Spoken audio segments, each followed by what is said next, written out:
Ladies and gentlemen, welcome to the 6th edition of the HyBiz Media Awards here at Cyber Gardens in high-tech city of Hyderabad. Today I have with me a very special guest, a colleague I have known from the past. And of course, he needs no introduction, Bupendra Chaubey, Executive Editor of CNN IBN then, and then later on India Head. And surely, Bupen, I wish to ask you a couple of quick questions. Please. One, you've seen the television that started from me. I mean, I started from print in Times of India. I was there for 18 years. I've seen the shift to digital. In your case, what are we seeing the changes in terms of what the television of yesteryears and today? What's the difference?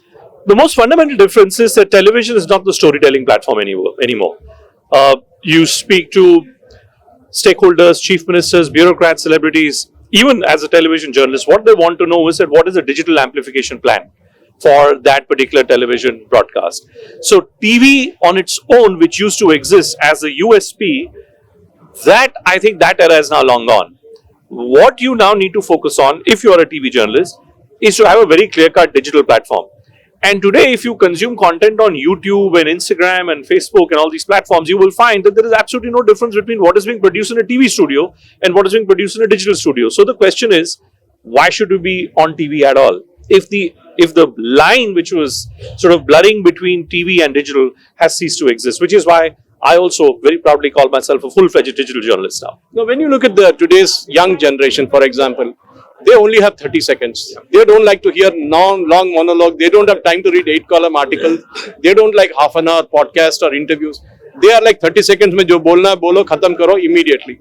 This is the logic they all use. So what do you have to say about that generation? How will you approach them? Where do you catch them actually? You do embrace them. You see, audiences are all over. Those days of us waking up to read the Times of India's front page or the Indian Express's front page and then deciding, acha, ye ho raha hai. This is what the news is, all long gone, boss. You know, what the print will publish tomorrow will be available on some Twitter handle the previous evening. Now, you can legitimately raise a question that what is appearing on a Twitter handle or an Instagram handle, is there credibility which is associated with it or not?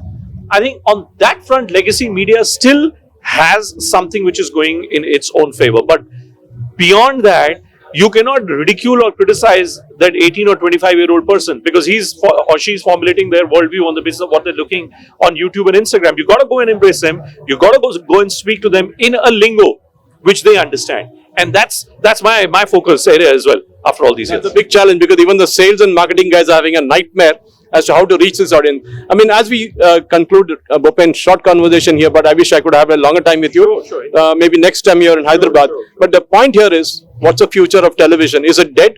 Is it the satellite television dead?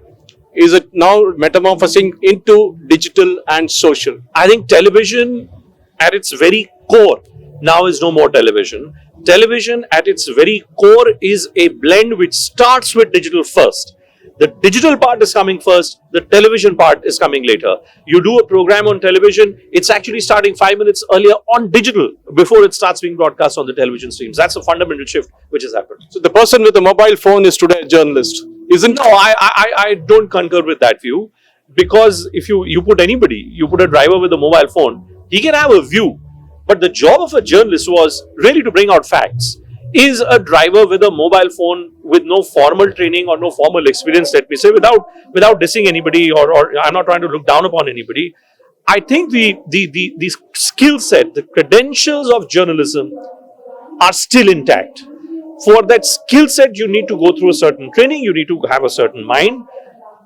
The people who are doing journalism with pure mobile phones are actually disseminating their own opinion. Now, you and I may have our own opinion, right? But just because it's an opinion doesn't mean it's a fact. That fundamental difference, I think, is what keeps a journalist like you and me away from someone who's a journalist because he says that I have a mobile phone. We will all be Jurassic if you don't change, as Charles Darwin famously said, ones who don't adapt are dead. Thank you very much, Bupen, for sparing time and speaking to us. Thank you very much. Thank you so much.